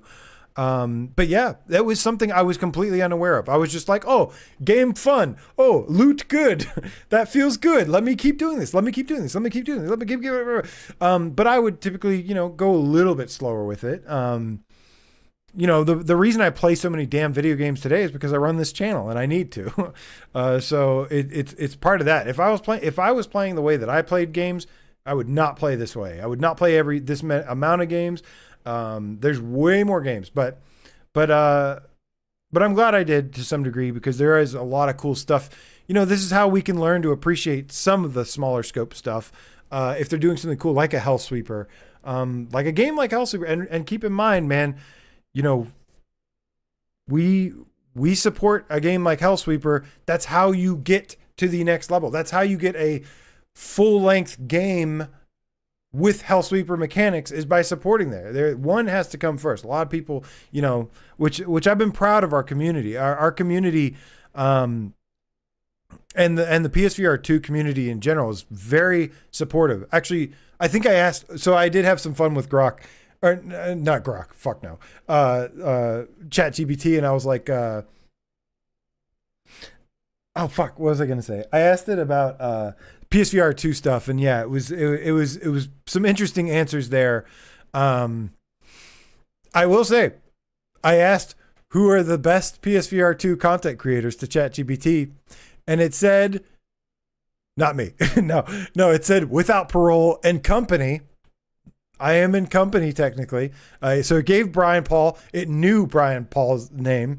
It actually listed 3. This is the best part. You ready? You guys ready for a laugh here? It said number 1, Brian Paul, or PSVR2 Without Parole, and it said parenthesis Brian Paul and Co. Shout out to the Co. But number 2, it said PSVR Underground parentheses AJ. It knew my name. Oh my god, that was crazy. But I was surprised it had me as number 2. But that's what you get for sticking with your guns, baby. Never backing down. Number 3 was Polish Paul. I was like, oh, you had me. Yeah, and then he lost. No, I'm just kidding. I love Polish Paul. I don't really watch like news content, so I don't really think, but I thought that was pretty funny. You're still up there, Paul. AI thinks you're number 3, Paul. Let's go. Keep it up. It did give an honorable mention to some other people, including Wes and Miles. It did give some honorable mentions to them, which was nice, and a couple others, I think. So that was really cool. just having some fun. I also talked about like, PSVR2 sales, the state of it. Like I was just asking, like I was typing this in knowing that this is all the information it's gathering from online. So, it was one thing that was really interesting is that it actually mentioned about, it mentioned that PSVR, it mentioned you guys basically. It mentioned how supportive. It says that PSVR2 has a smaller, user base, but then it's also like one of the more there's like way higher engagement and attachment rate to it, which is helping it a lot. And it even quoted stuff like Max Mustard saying they sold more, and some other studios that said they sold more. And were like really successful on PSVR2 versus other platforms. But yeah, it was a pretty fair and balanced assessment. It was pretty interesting.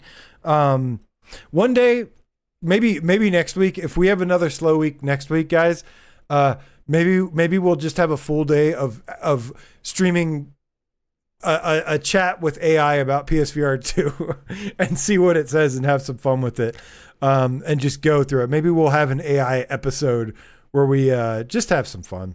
Like I said, use it for fun and entertainment and as a tool.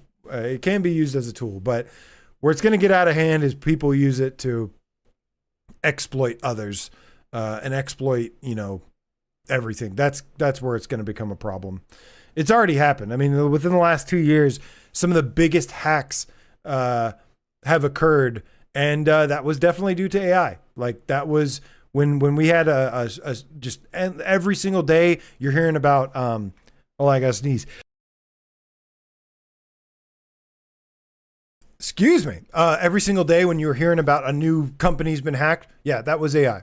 That was and here's the thing, AI is here to stay. It's not going anywhere, so you might as well adapt and use it, because otherwise it's going to just keep growing and evolving, and you're going to be out of the loop. So, but yeah. So I say use it as a tool to help improve your life, and help each other. Use it for good, man. Use it for good. It can be used for good. Everyone talk about Battlefield 6. No, I may check it out. I haven't played a flat game in forever. But I would maybe play Battlefield because I loved Battlefield growing up. Like I said, I played 1942. I played that. There was like a futuristic one. And then I played like a lot of 3 and 4. I played some 2, Bad Company, blah, blah, blah. There's the thing is with Battlefield, some of them I liked, some of them I didn't. So, just like Call of Duties, it's like some of them I like, some of them I don't. I liked the original Call of Duty. I liked Black Ops 1. I don't know if I liked much more than that. I liked maybe a couple others. I don't know. And then yeah. Let's see here. All right, so we're going on hour 37 right now. I didn't play any. I don't think I played any Bad Company, or I played a little bit. I think by the time I played Bad Company or Bad Company 2 or something, I think I started in an online match and I like ran out there. I like spent like 30 minutes setting up that stupid EA account or whatever that was. And then like it took me forever just to get the Origin account. Remember that thing? Ugh. Do they still have Origin, or did they please tell me they got rid of Origin. I remember spending like an hour trying to get that set up. And then when I finally did, I run out there and I just get sniped immediately by like people that have been playing for like 5 years. And I was like, oh man, this is not going to work. It was hard. It was hard to jump in with so many advanced players by that point, experienced players. It's EA account now. Okay. So much better. Gosh. Cornerstone City 777. What up, bro? Says, I wish PSVR 2 turned flat games 3D. Yeah, that's something that I do think is a little. That's kind of something that is. What's the phrase? It's not. It's like an unspoken truth or something, or it's something that's not talked about enough.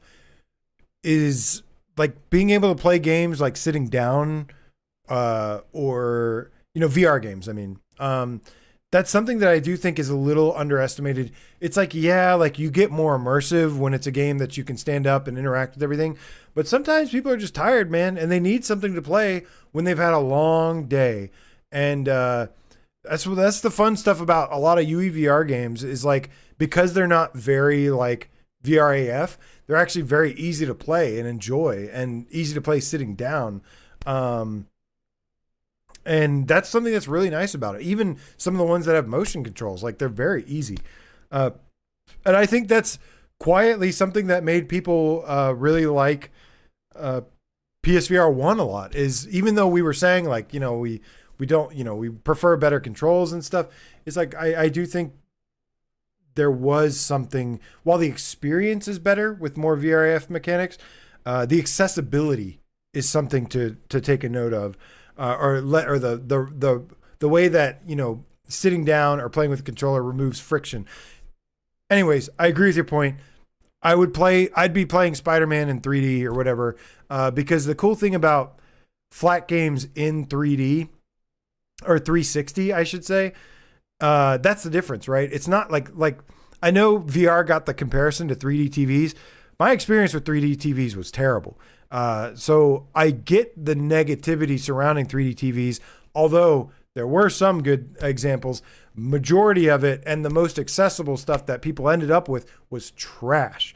But VR is much, much different, because when you have these beautiful environments, especially ones from like Spyro or Crash Bandicoot or something, and you're looking around, you're like, whoa, like this is beautiful. This is immersive. It's really nice. I would totally play. I'd be playing the Spider-Man games and all these games that I didn't really care about before, which I know may be a shock to some. I'd be playing these more. Wow. I am doing a bad job of keeping up with all of your comments, I think, because I've just been going on huge rants, but that's what I tend to do.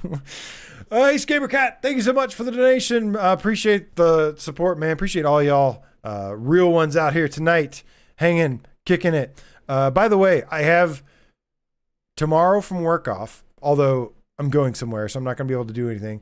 I also have Monday off, so I'm on a little bit of a vacation. I'm taking a little bit of a staycation, going a little somewhere, but not too far. So hopefully, maybe at some point this weekend, can get some extra fun in. If I'm not active this weekend, just know it's because I'm editing videos, which I fucking hate doing. I really, really do. But edited videos, I don't know. It helps spread the word better for some reason. People like more YouTube, edited videos are not really for you guys. I mean, they are, but they're for you guys to celebrate, games and how awesome our games are. But really, they're more about like getting the word out to wider audiences. Because trust me, we need all the help we can get right now. Like I said, with the state of the industry right now, a lot of the focus is going to be AI. People are finding different ways to entertain themselves to games. Companies, monopolies are fucking up everything. So it's going to get harder and harder potentially. And there's more competitive things other than video games, not just game versus game or platform versus platform, but like just other technology, other forms of entertainment versus video games. So we were already a smaller portion of the gaming user base. We are now a very, very small microscopic part of the gaming base, but that does not mean we cannot win this fight. We can if we continue to support.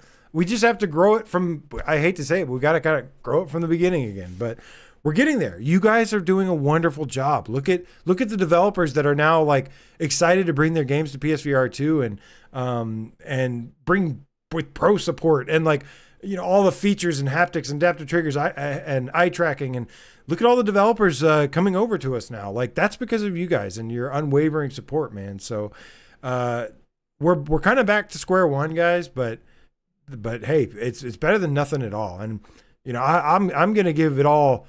Everything I can until I just can't anymore. And I don't have all the time in the world. Like I'm getting older. It's getting harder to, can stay consistent with content and things, because I have a lot of real life responsibilities. When I was at my, peak content stuff, it was like I was sacrificing my life, like not my life, but like I was sacrificing like other responsibilities I had, and it's hard. So we need help, man. We can do this. Just gotta start somewhere, and I think we have a good place where we're at, and just gotta figure it out. Go ask AI for help. No, don't do that. Well, maybe. Anyways, guys. Okay. Anything else? Judge Dredd 3D. I was just called Dredd. Carl Urban. Who's a weird Dredd. But that was a pretty good, solid action movie. Talking about 3D movies. Yeah, man. Like I said, the second Shuhei and Sean Layden were no longer the head of PlayStation, that fucked us, guys. That's where it all ended, right there.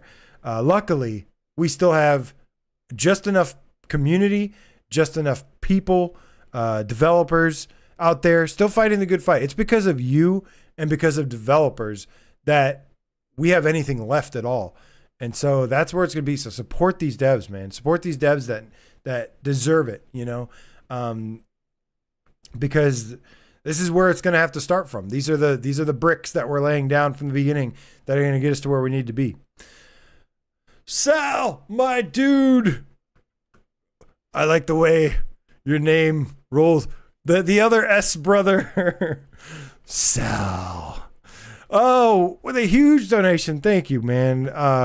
Donating straight to the Streamlabs as well. Thank you, man. This is for the well-deserved staycation, bro. Thank you, man. I appreciate you. Appreciate you guys' support. I appreciate y'all just being here hanging out, man. That's enough for me, but your support always helps me. Like, it really does. And it does motivate me to want to make it up to you or to deliver on what you're, donating to or contributing to, supporting. I want to support you guys back. Support needs support. That is a truth that I have definitely learned in life. Even support needs support. So we support each other, man. And I appreciate your support as always, Sal, and all of yous here. Let's see here. Let's see. Talk everyone giving 3D movie recommendations. I'm excited for Alien Earth next week. I'm keeping my expectations on the floor though, because Alien has pretty much just disappointed me for 30 years. So I'm definitely keeping my expectations low, but I'm looking forward to it. I will still watch anything Aliens. I'm just very angry about it afterwards most of the time. Even with Romulus, like first 30 minutes of Romulus, I loved. And then after that, I was just like, ugh. I know some people liked it, but I did not. It copied all the worst stuff from the other movies, unfortunately. I Made Things says, I bought a PS5 only for the PSVR2. Don't leave me and all the PSVR2 players hanging, Sony and VR developers, please. Yeah, absolutely, man. Hey, like we said, and that's another thing, man. Like that's why I'm excited about some of these new projects, like what Wes and Miles and start Flat to VR, Impact Reality, dude. Imagine this, Flat to VR, like they're starting where they started with. They started with like Trombone Champ, right? Which is a popular game, but for VR, it's like, it's like not a big deal, like not a popular game, but you got to start somewhere. You got to support somewhere. I believe within, I don't know how much time. It could be 5 years. It could be 10 years. I think Flat to VR Studios is going to be an absolute force to be reckoned with. Like I believe in what they're doing, but I also believe in like their ability to be successful. With some of the stuff, and also just being so close to the community because they're gamers. At the end of the day, this is what made Shuhei so special, is that Shuhei is a fucking gamer. And he cares about VR video games being successful, and he's a hardcore gamer, and that's what made PlayStation awesome, was that it was being run by hardcore gamers. It's not really the case anymore. Like I think Herman Hulse might have. Yeah, obviously, he might be a gamer. I don't really know. The problem is he doesn't fucking say anything. He doesn't. He just hides and then comes out every once a year on Twitter to go, oh, "I'm so excited for this announcement," and then disappears again, and then lays off other studios. I do not. I do not like his thing, and I don't like what he does. Which I've been ranting about for years, so it's nothing new, obviously. But yeah, man, Shuhei, that's the difference of what you've seen. But see, the difference is that also the people running the thing are also making like a bunch more profit as well. So it's unfortunate. Their success is unfortunate. But Shuhei and them, like, they were making the stuff that build that brand loyalty, that built that brand identity. And now that's gone. That's been reset. So it'll be interesting to see what happens. Like I said, it could get worse from here, guys. Just preparing you mentally. Like, things could get a lot worse. But I'm hoping they don't. And I think the thing that can save us are developers, like developers that care and stuff. And things can change too. Like, we've had bad runs before with bad leadership or whatever, and then it's changed back to good ones. And, so it's the ebbs and flows of the industry. But I don't know, with where everything is, like I said, I'm not going to lie. I'm worried. I am definitely worried about where the industry is headed. And that started 6 years ago. All right. Anything else here? Let's see. But I'll tell you what, like I said, the best weapon that PSVR2 has right now is you guys. You guys, and supporting developers, being vocal, getting your friends to try it, getting people to try it, spreading the love and positivity. You don't have to be positive about everything, but obviously critique stuff that deserves critique. But yeah, just anything. If you want, what I've learned is that if there's a game that you like, you're gonna have to be like 10 times more vocal than you used to be. If you think it's hard now, or if it's been hard the way it was, no, it's much harder now. Now anything before, we just had to like be kind of vocal, whatever. Now you got to be like 10 times more supportive for stuff that you want, right? I'm not just saying support anything. Don't support garbage. Don't support stuff that support stuff that you believe in. Don't remind me, Awesome Tatum. Since Herman wasted all of our VR money on Concord. Ugh. What up, Phil? Good to see you, man. What up, Level Up Legends? I like that name. But it's an interesting time regardless. I do enjoy talking about like the industry, the business side of things. And yeah, I don't know. This was a fun chat today, man. This was a good one. But yeah, like I said, summer drought is here, guys. Things are going to seem kind of slow, but I'm going to do my best to work on I'm going to try to get these videos done this weekend. Try to maybe stagger the releases. So I have some stuff, but I'm working on 3 videos at once, which is why you're not seeing me at all. Maybe I jump into or I jump into Discord or something, but I'm going to try to balance it, right? Again, life's a balancing act. You like balance all the stuff. Don't have one basket of eggs. Have multiple baskets, and have baskets on top of those baskets. Go outside, come back inside, play video games, watch a movie, read a book, paint some art, go back to playing video games, eat, sleep, work, go outside. Try to have variety in your life. It helps a lot mentally. Bad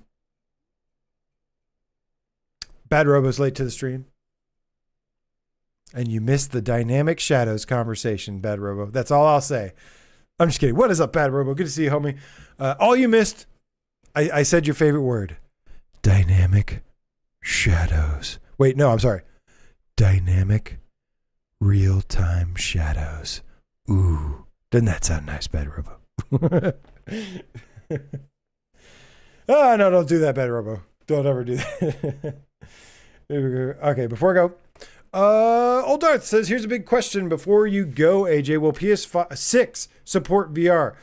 I know the answer to this, Old Darth. PS6 will, in fact, support PSVR2. I don't know. I doubt it supports PSVR 1. It 100% will support PSVR 2. Okay, there's always a chance that it won't. 99% chance it will support PSVR 2. Why? Because it's going to be probably backwards compatible with PS5.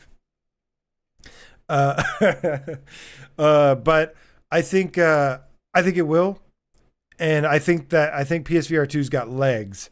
I think PSVR 2's got long legs between the PC adapter and whatever. But yeah, I think PS6. If I had to bet $1,000 on it or more, I would bet on it having PSVR2 support. Absolutely. PSVR 1, not sure. But it is backwards compatible with PS4 and PS5 games. Keep that in mind. So it is possible. It would be really sweet if it supported PSVR 1 as well. That would be cool. But yeah, I'm not in any rush. Absolutely not. Things change this generation a lot. Like I said, when I think a lot of people, I don't know. There's also a lot of divisiveness online with like platforms and stuff, which gets tough. Like VR is already small, and it being divided into 3 different platforms, that makes it even smaller and tougher. But I am hopeful because of awesome devs out there. And as long as they stay supported, and look, if everything goes to shit, I will say, if everything goes to hell, there will always be PCVR and mods, which is not really what I want. I'd rather there actually be like a viable ecosystem, which is why, despite having a powerful PC, I still support, and play primarily on PS5 and PSVR 2 because there is a chance to recover from all the damage that's been done. And the way Sony's doing stuff, listen, Sony has not given up on VR. They're not going to. They've said that they believe or that VR is important, but they're also taking this very cautious approach now. Meta has too much money. They cannot compete with Meta. Like if they try to compete with Meta with VR, they will go broke. Which is why they are doing this cautious approach. And Lord knows what else they're doing behind the scenes with their own first party stuff. But it's not been good. It's been a mess. So it's going to take a while to recover from that. With their first party studios, it's going to take a while. Really, we're going to have to rely on just like developers right now. But like I said, the good news is if everything goes to shit, at the end of the day, we will have mods. We will have UEVR. We will have, flat to VR studios, things like that. So there is a way, but that path is not going to be easy. But I'm here for it, man. I would love a revision. Oh, listen, yeah, I would love a revision of the PSVR 2. A wireless thing that synced with the PS5 or PS6. A wireless headset would be sweet. I'll get the battery pack extension, whatever. I don't mind the wire, but I don't know that compression though. I don't know if that leads to like compression. See, that's the thing. It's very like it's kind of like a minefield of stuff. Because using the PSVR 2 versus the Quest on the PC wirelessly, like the picture quality is like night and day difference. The compression, as nice and easy that the Quest is to use wirelessly, the picture quality is like so much better with PSVR 2.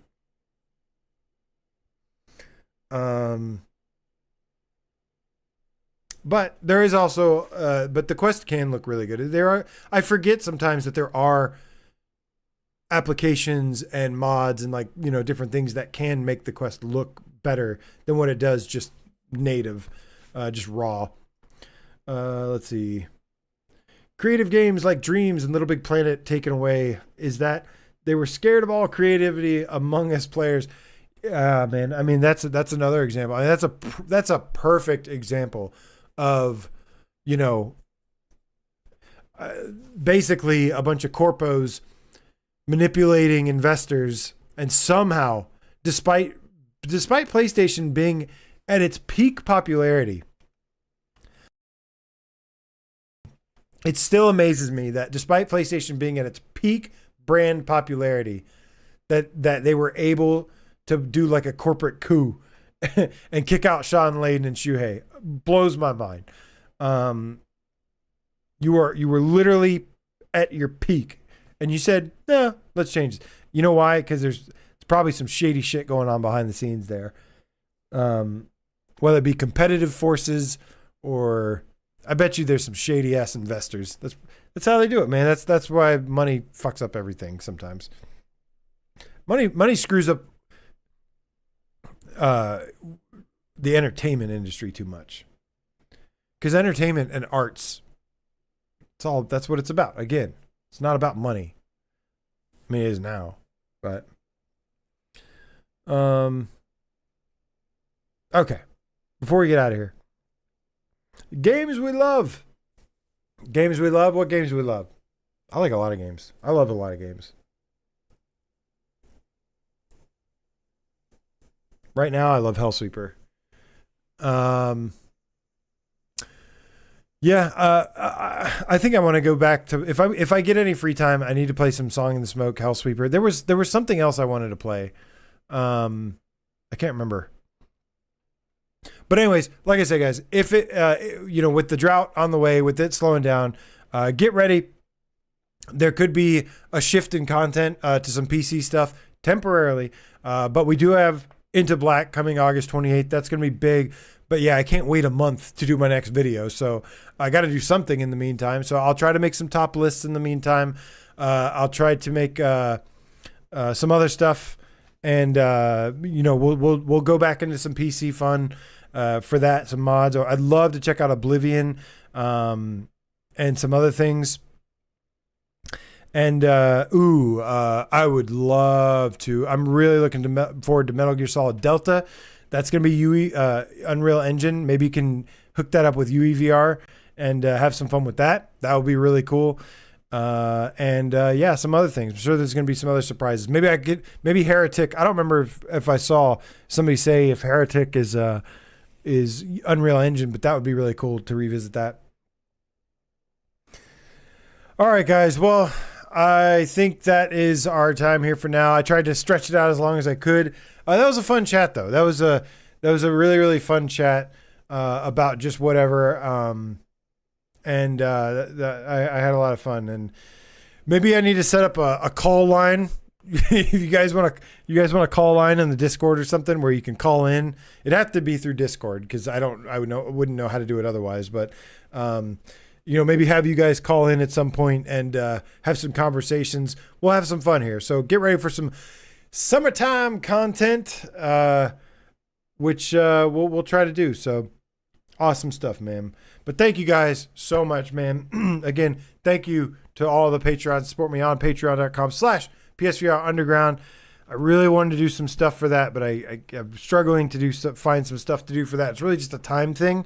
Time is the enemy when it comes to the Patreon stuff, because I wanted to do some side reviews, some summaries, some extra videos, and I couldn't do that while working on the top 30 voiceover and then trying to work on 3 other videos, working an 8-hour day on top of that. It is just exhausting. I only have so much energy. So, but hopefully over the next couple of days, I can, with having some time off next couple of days, hopefully I can get these videos done and have some good stuff. So thank you guys so much. As always, I appreciate each and every one of you now watching now, commenting, hanging out, shooting the shit, having a good time. Everybody watching later, thank you for watching and supporting the channel. Thank you, Ace Gamer Cat and Saul, my homies, for the donations. I appreciate you guys very much for the support there. It really, really helps. Yeah, the rest of you, hope you have a wonderful Friday, a wonderful weekend, and I'll see you again very, very soon. Let's get out of here with some medals. And since we didn't get to cue the cat Monday, let's cue the cat tonight and say, see you guys very soon to Colin Loves. Thank you, man. Bad Robo. And you can talk to AJ about Shadow. Oh, yeah. It was Into Black. Into Black has dynamic real-time shadows. I figured you'd be happy about that. Guys, son, fist bump to you. I made things later. Glacius. Dreams. Oh, it feels good to say that again. Thank you so much, man. Let's see here. Bitmappy, thank you. Glass Darkly says Army Men Toy Soldiers game could be good on PSVR2, especially if they do DLC reskins. Yes, actually, Glass Darkly, go check out my last interactive chat. I think I did talk about Plastic Battlegrounds, I think is what it's called. I can't remember. I think that's what it's called. I did talk about that. And also gave a Small Soldiers shout. Quarterstone City 777. Unreal Engine to VR should be an app. Yeah, for real. And Flat to VR Studios needs to be a PlayStation first party studio. One day we'll get them there. I don't know. Meta has so much more money, they'd probably buy them first. Bad Robo, better late than never, my Robo friend. Thank you. Old Darth, thank you, man. Hey, Dizzle, fall shizzle in the hizzle. Because money screws up everything in life. Sometimes. Only. I think greedy. I think greed is the problem. Money's great. Greed is the problem. Scott, the PSVR game count for life. Thank you, homie. Pietrek F, good to see you.